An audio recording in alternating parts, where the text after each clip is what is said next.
bem? Chegamos ao penúltimo episódio da nossa série sobre o tratamento da metatarsalgia e da tendinite do tibial posterior. Hoje vamos falar sobre uma parte que faz toda a diferença para quem sofre com essas condições, os sapatos e as meias. Pode parecer simples, mas escolher os calçados e as meias corretas pode transformar a nossa recuperação. Afinal, são eles que acabam proporcionando o suporte e o amortecimento necessários para reduzir a pressão nos pés. Então, fica comigo após a vinheta para saber como tudo isso funciona.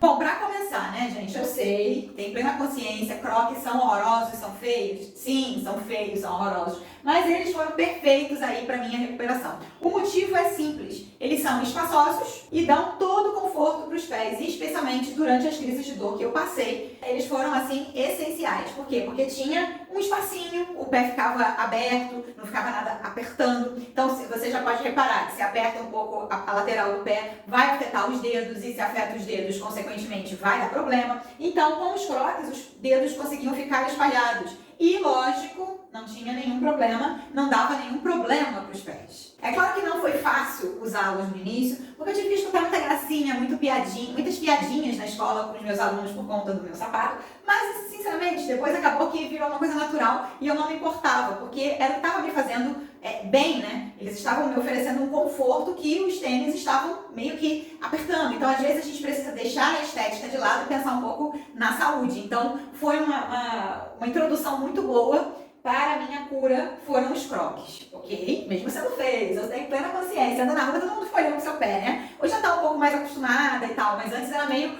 chocante com o negócio. Ainda no quesito sapatos, eu sempre fui fã da Mizuno, eu sempre corri com os tênis da Mizuno, sempre, mas nos últimos tempos aí eles andaram mudando um pouco os conceitos dos modelos e, claro, né, começaram a vir com tênis mais estreitos. E começou a apertar muito os meus pés, outros modelos e tudo mais. E foi aí que eu encontrei o Olímpicos Corre 3. Então foi uma mudança incrível de uso. Por quê? Porque, novamente, assim como o crocs, ele ofereceu um espaço maior para os meus dedos. Então os meus dedos, eles tinham um espaço para poder ficar felizes ali e tal. Não sentir aquele aperto nos pés enquanto corria. Então foi uma escolha muito boa. Aí depois, claro, né, o Corre 3 evoluiu para o Corre 4. E aí, beleza, comprei também o Corre 4, que foi também bem espaçoso. Aliás, corri com ele a Hawaii, os 65 km da Hawaii, e eu não tive problema nenhum. Os meus pés mesmo inchando com a prova, porque afinal foi uma distância muito grande, os pés incham, os meus pelo menos incham.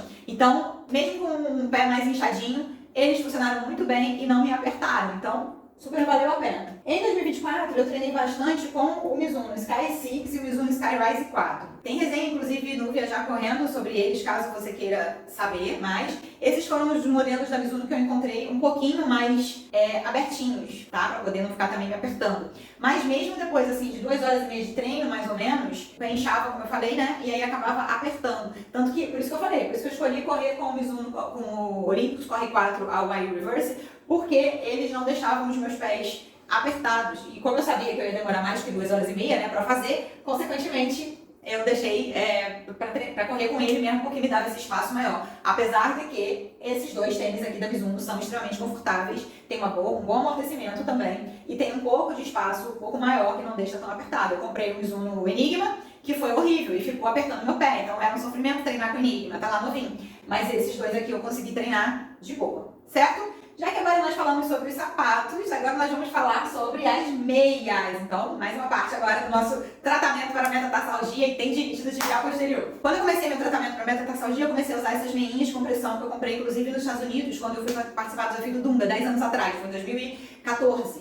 Mas eu comprei para Facite, e aí eu lembrei delas e aí comecei a usá-las novamente. Então, assim, procurei aqui no Brasil para comprar igual, não achei. Então, se você tiver alguém indo para os Estados Unidos ou você mesmo estiver indo para os Estados Unidos, aproveite essas meinhas porque elas são muito boas.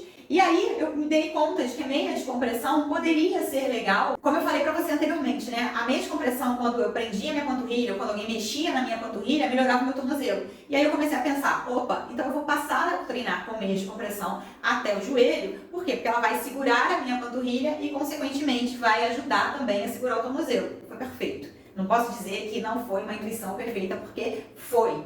E aí, eu, claro, comecei com as minhas meias de compressão preferidas, amadas, idolatradas, que eu não encontro para comprar mais. Então, eu tenho muito cuidado, muito amor por essas meias, que são as meias de compressão da Track and Field que eu comprei no meu início de carreira de corredora, digamos assim, em 2010, 2011, que eu comprei essas meias. E até hoje eu tenho, e elas têm uma compressão muito forte.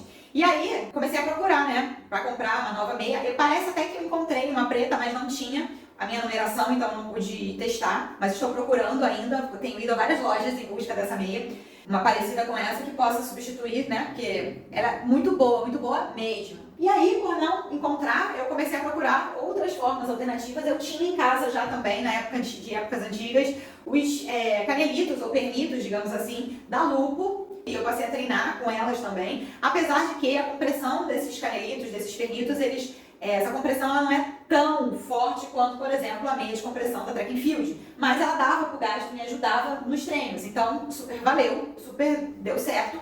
E aí eu pensei, deve ter uma meia de compressão da Lupo, especificamente 3/4, e aí eu encontrei essa meia. Comprei também, achei bem interessante, ela tem essa questão da divisão, né, da diferença de pés e de lado, né, no caso, então você tem o D para a direita e o E para o lado esquerdo. Isso é legal, né, porque você pode colocar, dependendo, a compressão tá voltada em partes específicas do corpo. Então, por exemplo, tem uma compressão maior no tornozelo, e aí ele vai prender no tornozelo e tal. Então, essas são as meias da Lupo, que tem essa diferenciação, como eu falei. Elas são bem reforçadas na panturrilha também. Então, aperta bastante a panturrilha, isso foi bem bom mesmo pro momento, porque aí elas têm que ficar presas e tem uma boa compressão. Então, realmente, correr com elas ajudou a manter os tornozelos no lugar. E aí, claro, continuei buscando e achei até meias de compressão na Shopee. Então, aqui, comprei um kit com 3, já tinha comprado uma outra no Mercado Livre também.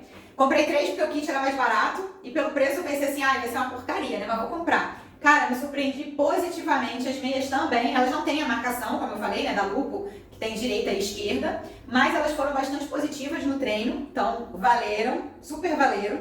E aí nessa busca, eu também encontrei as meias de compressão esportivas da Kendall, a meia Kendall esportiva também, porque tem a Kendall, que eu também comprei, claro, né? Aquela meia de compressão tradicional, que as pessoas falam que é a meia da vovó. Mas aqui essa não é bem da vovó não, porque ela é moderninha, não tem ponteira, o pé fica livre, o pé fica solto. Então também tem essas opções aqui. Mas voltando a falar da meia Kendall, também de compressão na versão esportiva. Elas foram excelentes, eu usei bastante. E inclusive elas foram as escolhidas para fazer os 65 km da Y Reverse também. Claro, na verdade meu sonho, né, eu tava até pronta para ir com a minha da Track and Field, mas como tava uma chuva doida, eu fiquei com pena de estragar, né, na lama, essa brancura da meia, e eu não quero estragar a meia, né? Lembra que eu disse que eu cuido dela com todo o amor do universo para não estragar, porque só tenho essa?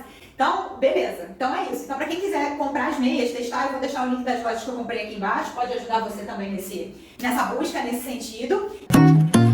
E no próximo episódio, nós vamos encerrar a série falando sobre órteses e palmilhas, que também foram uma parte aí essencial do meu tratamento.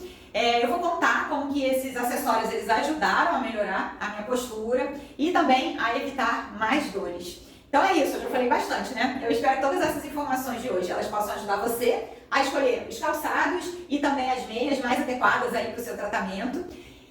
Não subestime o poder de um bom sapato, isso é bom falar, uma boa meia também, porque eles fazem toda a diferença, certo? Então, espero aí que você tenha gostado. Hoje eu fico por aqui, mas é claro que se você quiser escrever alguma coisa nos comentários, compartilhar alguma experiência, compartilhar alguma ideia, alguma coisa, a gente tá aqui para ouvir, a gente tá aqui para conversar, então não deixa de escrever nos comentários. Hoje, como eu falei, então, eu fico por aqui. Um super beijo!